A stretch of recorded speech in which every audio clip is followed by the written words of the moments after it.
Documento 168. La resurrección de Lázaro. Era poco después del mediodía cuando Marta salió al encuentro de Jesús, que se asomaba allende la colina cerca de Betania. Su hermano Lázaro estaba muerto desde hacía 4 días y había sido sepultado en el sepulcro privado, en un extremo alejado del jardín. Al atardecer del domingo, por la mañana de ese día jueves, hicieron rodar la piedra a la entrada de la tumba. Cuando Marta y María enviaron el mensaje a Jesús sobre la enfermedad de Lázaro, confiaban en que el Maestro haría algo. Sabían que su hermano estaba desesperadamente enfermo, y aunque apenas se atrevían a esperar que Jesús abandonara su obra de enseñanza y predicación para acudir a socorrerlos, tanto confiaban en su poder para curar enfermedades, que pensaron que bastaría con que él pronunciara palabras de curación, y Lázaro inmediatamente sería curado. Y cuando Lázaro murió, pocas horas después de que partiera el mensajero de Betania camino a Filadelfia, razonaron que eso sucedió porque el maestro no supo de la enfermedad de su hermano hasta demasiado tarde, cuando ya estaba muerto, desde hacía varias horas. Pero tanto ellas como todos sus amigos creyentes se sorprendieron grandemente por el mensaje que trajo de vuelta el mensajero al regresar a Betania la mañana del martes. El mensajero insistió que había oído a Jesús decir: esta enfermedad no es en realidad para la muerte. Tampoco podían comprender ellos por qué él no les había enviado mensaje alguno ni les había ofrecido ayuda. Muchos amigos de las aldeas cercanas y otros de Jerusalén vinieron para consolar a las apesadumbradas hermanas. Lázaro y sus hermanas eran hijos de un judío noble de buena posición económica y que había sido el caudillo principal de la pequeña aldea de Betania, a pesar de que ellos tres eran, desde hacía mucho tiempo, seguidores apasionados de Jesús. Eran altamente respetados por todos los que los conocían. Habían heredado grandes viñedos y olivares en este vecindario, y su riqueza también se demostraba por el hecho de que podían permitirse un sepulcro privado en sus propias tierras. Sus padres yacían en ese sepulcro. María había abandonado la idea de que viniera Jesús y se había dejado llevar por su dolor, pero Marta siguió aferrándose a la esperanza de que vendría Jesús, aún hasta el momento en que, esa misma mañana, hicieron rodar la piedra hasta la tumba y sellaron la entrada. Aún entonces ella encargó a un joven vecino que vigilara la carretera de Jericó desde la cresta de la colina al este de Betania, y este muchacho fue quien trajo a Marta la nueva de que Jesús y sus amigos se acercaban.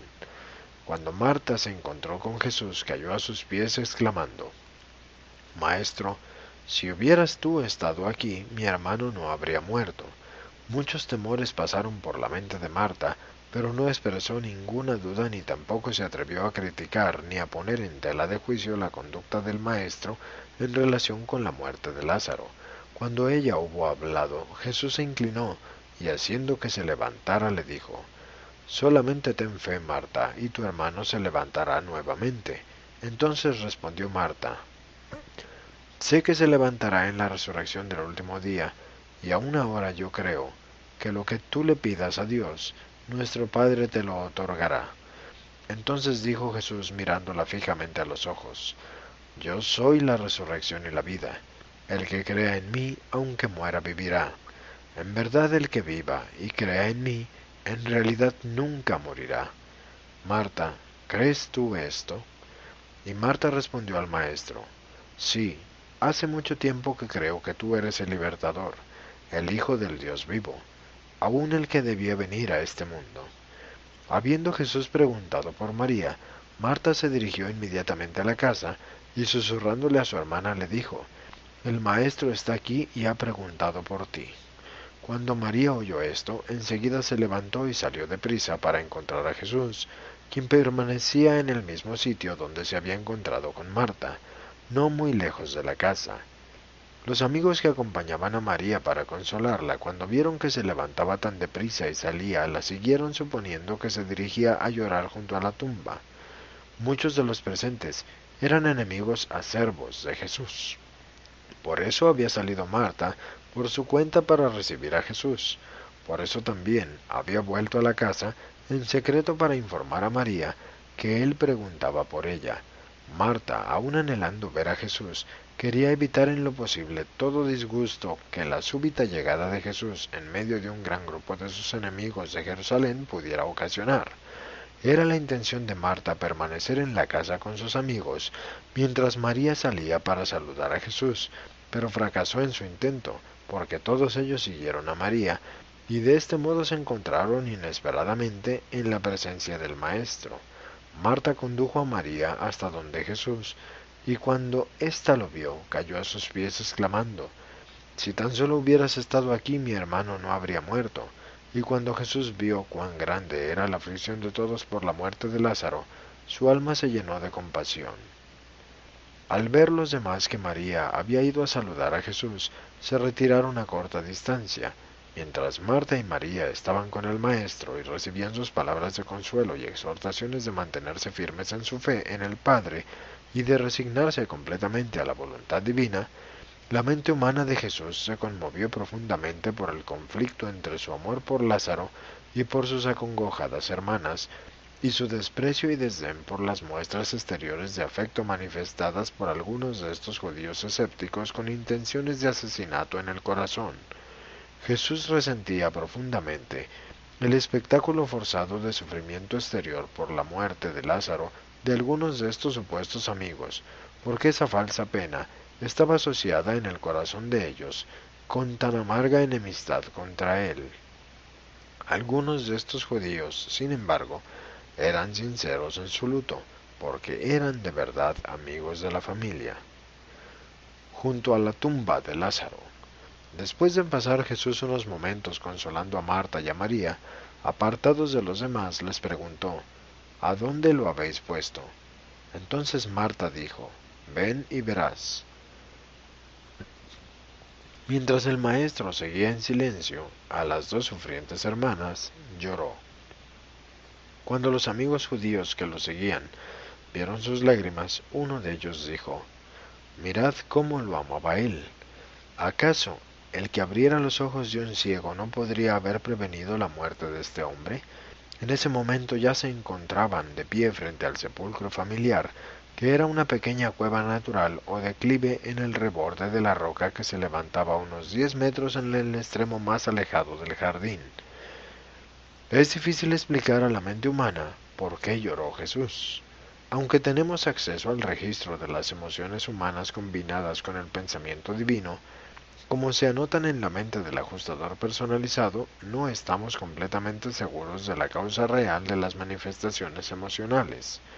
Nos inclinamos a creer que Jesús lloró debido a una cantidad de pensamientos y sentimientos que pasaban por su mente en ese momento, tales como: 1. Sentía una compasión genuina y dolorosa por Marta y María, y tenía un afecto humano profundo y real por estas hermanas que habían perdido a su hermano. 2. Su mente se perturbó por la presencia de la multitud de plañideros, algunos sinceros, otros meramente fingidos. Siempre resentía él estas exteriorizaciones de pesar. Sabía que las hermanas amaban a su hermano y tenían fe en la sobrevivencia de los creyentes. Estas emociones conflictivas posiblemente explican por qué lloraba al acercarse a la tumba. 3. Verdaderamente titubeó antes de traer a Lázaro de vuelta a la vida mortal.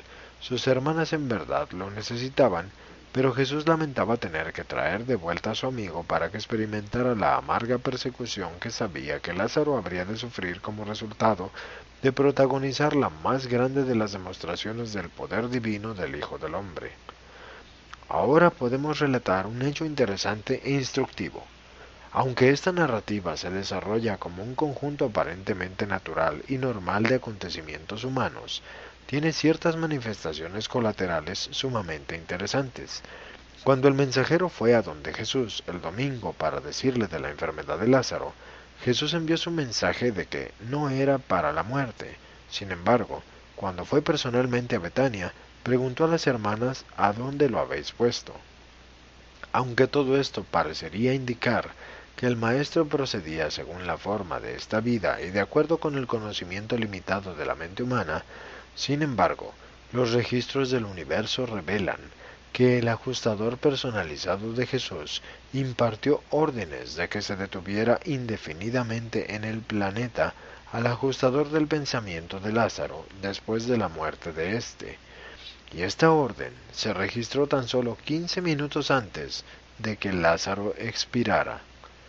¿Acaso la mente divina de Jesús ya sabía, aún antes de que muriera Lázaro, que lo despertaría de los muertos?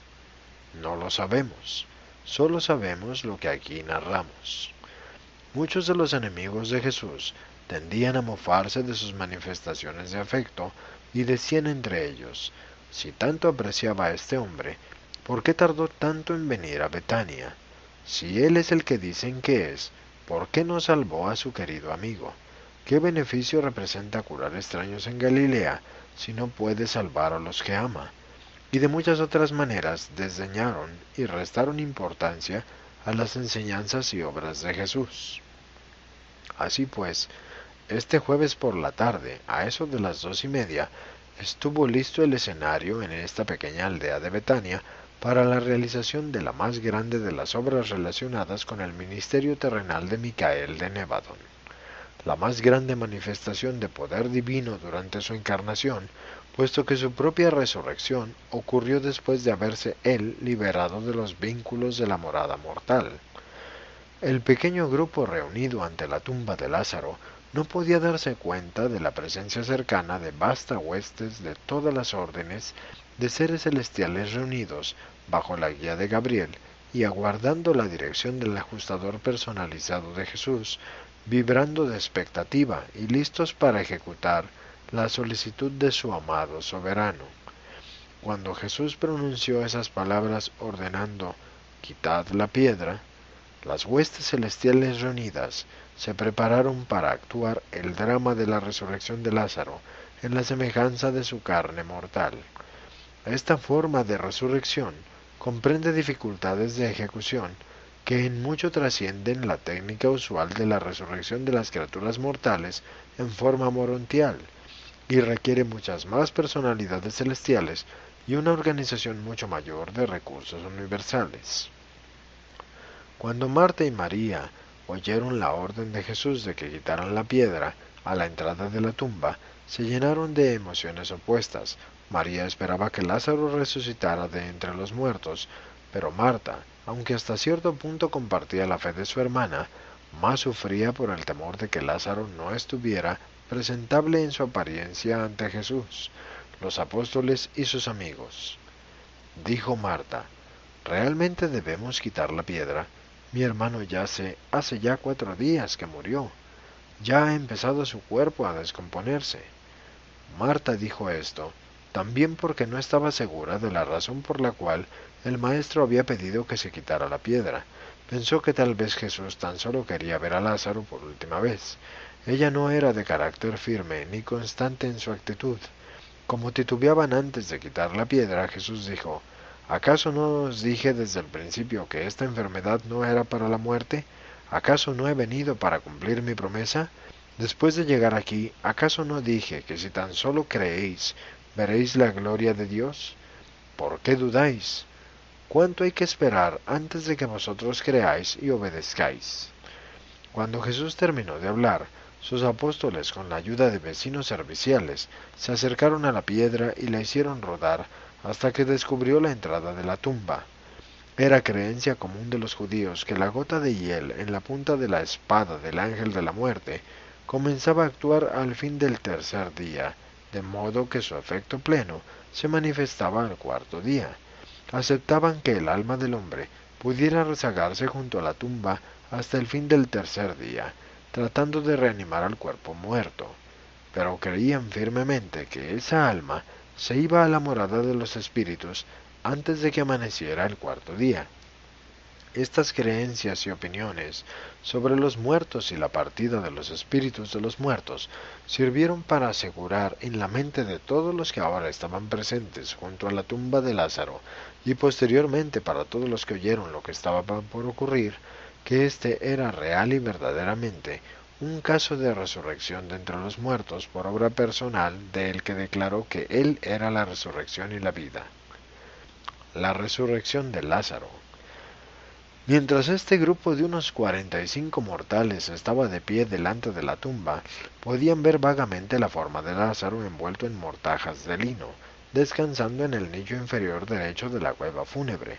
Mientras estas criaturas terrenales estaban allí de pie en el silencio estupefacto, las vastas huestes de seres celestiales ocuparon su lugar, preparándose para responder a la señal de acción en el instante en que la diera Gabriel, su comandante.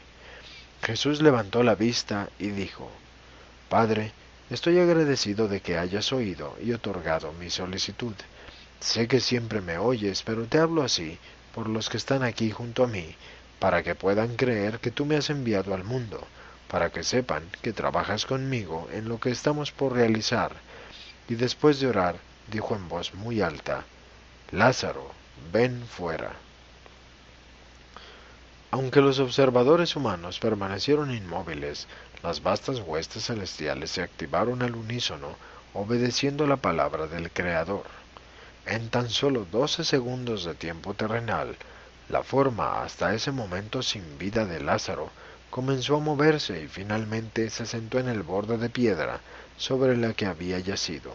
Su cuerpo estaba atado por las mortajas, su rostro cubierto por un paño. Cuando se puso de pie delante de ellos, vivo, Jesús dijo: Aflojad sus vendajes y dejadlo salir. Todos, excepto los apóstoles Marta y María, huyeron a la casa. Estaban pálidos de terror y sobrecogidos por el asombro. Aunque algunos permanecieron allí, muchos regresaron corriendo a su hogar. Lázaro saludó a Jesús y a los apóstoles y preguntó qué significaban las mortajas y por qué se había despertado en el jardín. Jesús y los apóstoles se apartaron, mientras Marta le contó a Lázaro sobre su muerte, entierro y resurrección. Tuvo que explicarle que él había muerto el domingo, habiendo resucitado a la vida el jueves, porque él no tenía conciencia del tiempo desde el momento en que había caído en el sueño de la muerte. Mientras Lázaro salía de la tumba, el ajustador personalizado de Jesús, que ahora era el jefe de su clase en este universo local, mandó al ex ajustador de Lázaro, que se encontraba ahora esperando que volviese a residir en la mente y alma del hombre resucitado. Entonces fue Lázaro a donde Jesús y con sus hermanas. Se arrodilló a los pies del Maestro para manifestar su gratitud y ofrecer alabanza a Dios.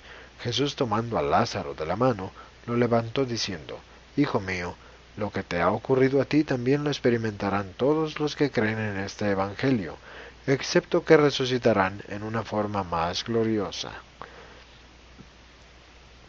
Tú serás un testigo viviente de la verdad que yo he hablado. Yo soy la resurrección y la vida. Pero vayamos ahora todos a la casa y compartamos alimentos para estos cuerpos físicos. Mientras caminaban hacia la casa, Gabriel despidió a los grupos adicionales de las huestes celestiales, allí reunidas mientras anotaba en los registros el primer caso en Urantia y el último en que una criatura mortal había resurgido de la muerte con el mismo cuerpo físico.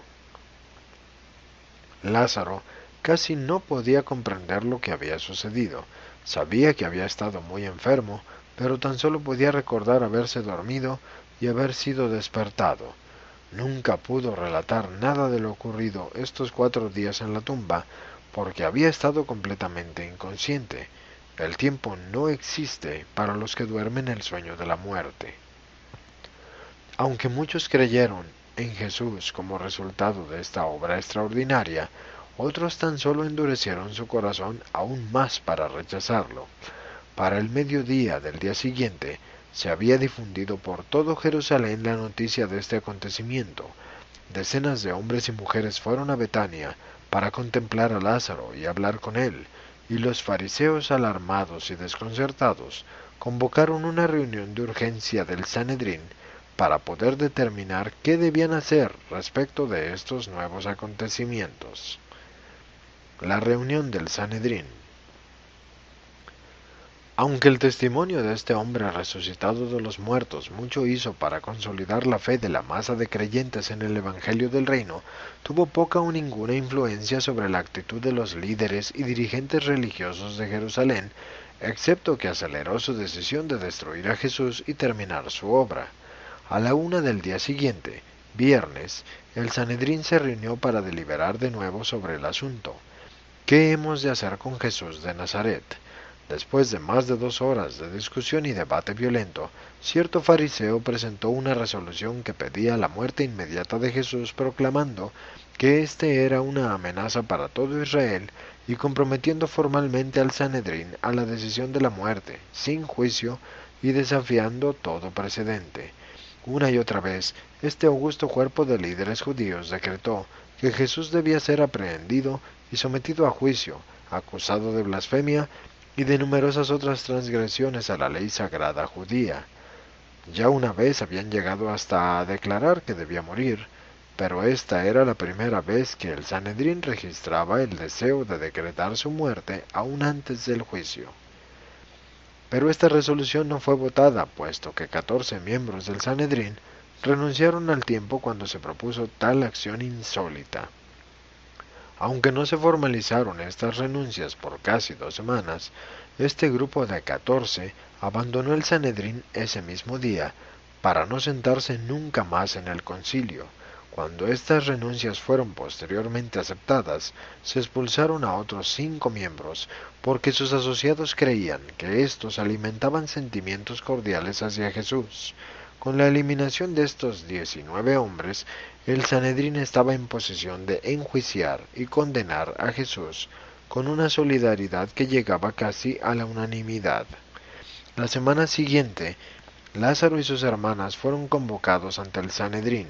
Cuando se hubo oído su testimonio, no quedó duda alguna de que Lázaro había resucitado de los muertos.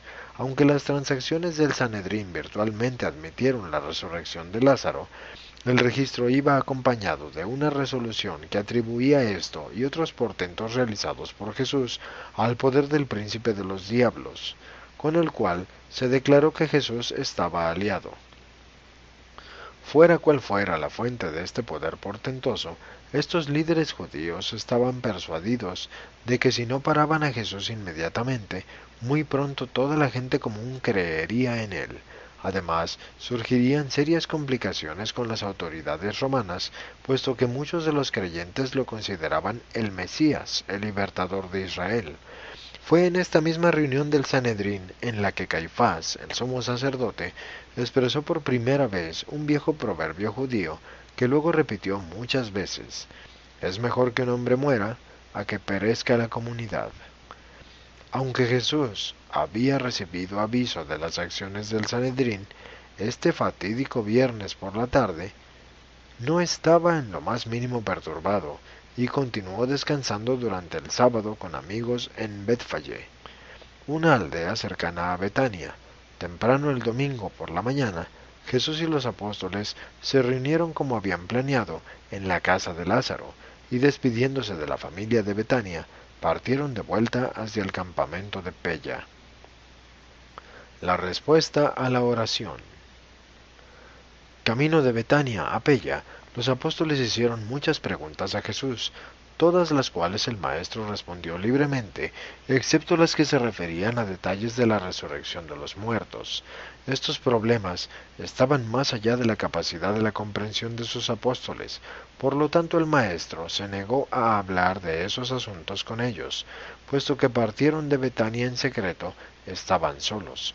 Jesús, por consiguiente, aprovechó la oportunidad para decir a los 10 muchas cosas que pensaba que los prepararían para los difíciles días que se avecinaban.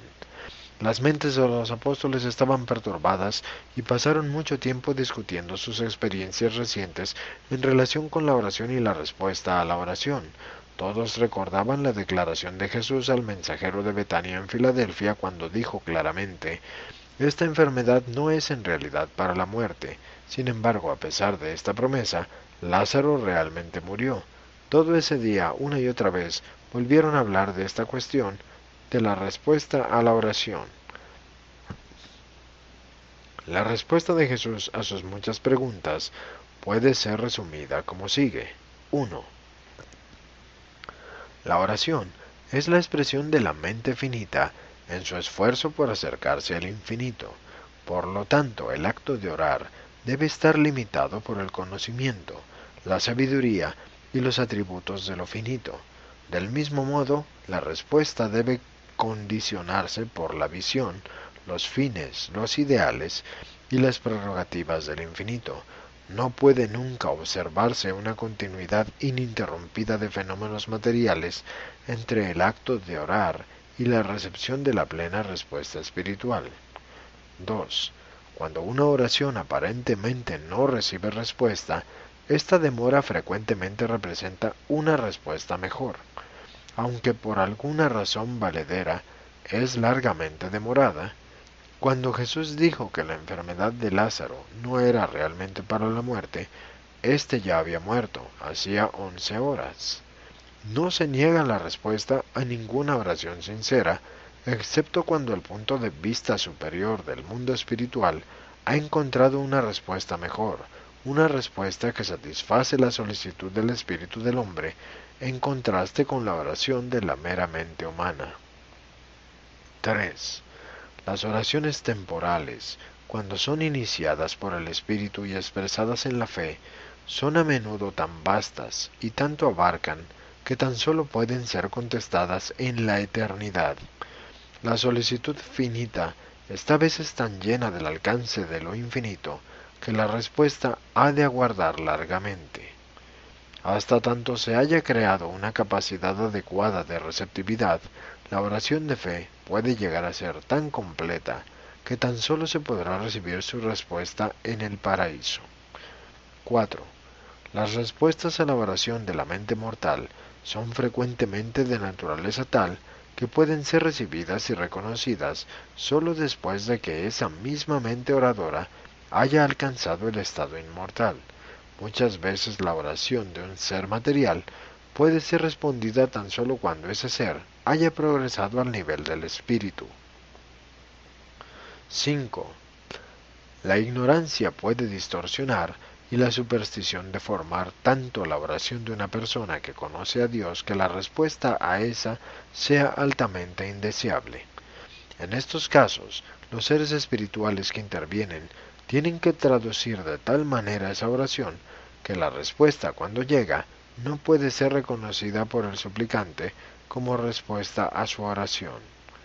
6. Todas las oraciones verdaderas son dirigidas a los seres espirituales, y todas estas solicitudes deben ser respondidas en términos espirituales, y todas estas respuestas deben consistir en realidades espirituales. Los seres espirituales no pueden otorgar respuestas materiales a las solicitudes espirituales, ni siquiera a las de los seres materiales. Los seres materiales pueden orar eficazmente solo cuando oran en el Espíritu. 7. Ninguna oración puede esperar una respuesta a menos que haya nacido del Espíritu y haya sido alimentada por la fe. Vuestra fe sincera implica que habéis otorgado virtualmente por adelantado a los que oigan vuestra oración el pleno derecho de responder a vuestras solicitudes de acuerdo con esa sabiduría suprema y con ese amor divino que vuestra fe ilustra como el motor constante de esos seres a quienes oráis. 8. El niño está siempre en su derecho cuando se atreve a solicitarle al padre, y el padre está siempre dentro de sus obligaciones paternas hacia el niño inmaduro, cuando su sabiduría superior dicta que la respuesta a la oración del niño se postergue, modifique o segregue, trascienda o posponga hasta otra etapa de la ascensión espiritual.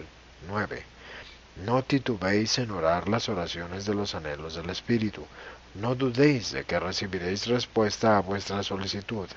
Estas respuestas podrán estar en depósito, aguardando el momento en que vosotros alcancéis aquellos niveles espirituales futuros del auténtico logro cósmico, en este mundo o en los otros, en los que os resultará posible reconocer las respuestas tan largamente esperadas y apropiaros de ellas finalmente, pues corresponde a vuestras solicitudes previas, pero hechas prematuramente. 10. Todas las solicitudes nacidas genuinamente del Espíritu tendrán con certeza respuesta. Pedid y recibiréis, pero debéis recordar que sois criaturas progresivas del tiempo y del espacio. Por lo tanto, debéis considerar siempre el factor espacio-temporal en la experiencia de vuestra recepción personal de las respuestas plenas a vuestras muchas oraciones y solicitudes. ¿Qué pasó con Lázaro? Lázaro permaneció en la casa de Betania, siendo el centro de gran interés de muchos creyentes sinceros y de numerosos curiosos, hasta la semana de la crucifixión de Jesús, cuando él recibió mensaje de que el Sanedrín había decretado su muerte. Los líderes de los judíos estaban decididos a detener la difusión ulterior de las enseñanzas de Jesús, y juzgaron atinadamente que sería inútil matar a Jesús si permitían que Lázaro, quien representaba la cumbre misma de las obras portentosas de Jesús, viviera y atestiguara el hecho de que Jesús lo había resucitado de los muertos. Ya había Lázaro sufrido, a causa de ellos, amarguras y persecuciones. Así pues, Lázaro se despidió apresuradamente de sus hermanas en Betania, huyendo a través de Jericó, al otro lado del Jordán, sin permitirse el descanso hasta llegar a Filadelfia. Lázaro conocía bien a Abner, y aquí se sentía seguro de las intrigas asesinas del malvado Sanedrín. Poco después de este acontecimiento, Marta y María dispusieron de sus tierras en Betania, y se reunieron con su hermano en Perea. Mientras tanto, Lázaro había sido nombrado tesorero de la iglesia en Filadelfia. Fue un decidido defensor de Abner en su controversia con Pablo y con la iglesia de Jerusalén. Finalmente, murió a los 67 años, de la misma enfermedad que le había llevado a la tumba cuando era más joven en Betania.